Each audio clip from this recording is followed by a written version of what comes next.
तो आज हूँ पवित्र अक्षय तृतीया से समस्त को अक्षय तृतीय अनेक अनेक शुभेच्छा और शुभकामना। जय जगन्नाथ, मु Priyanka, welcome back to my channel another mini blog.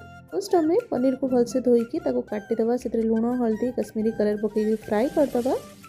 जेहेतु आज अक्षय तृतीया से बिना प्याज रसुण बनवा मसला सब मुझे डिस्क्रिप्शन बॉक्स रे रखी थी, आप चेक करेंगे। तो पनीर फ्राए हो गला सेम कड़े आम जीरा पकेवा, बटा होता मसला पकेवा, तापर से टेस्ट अकॉर्डिंग सॉल्ट, हलदी, कश्मीरी कलर पकईकि मसला को भल से कषिदबा। तो आम ओडिया मानकर 12 मासरे 13 पर्व सब फेस्टिवल आम बहुत धूमधाम रे सेलिब्रेशन करूँ। तो से आ गोटे हूँ अक्षय तृतीया। तो अक्षय तृतीया स्पेशल आप घरे कौन बनई कमेंट सेक्शन में निश्चय जनइबे मते। तो मसला भलसे कषिगला देखिए एवं से तेल और मसला पूरा अलग हो गला।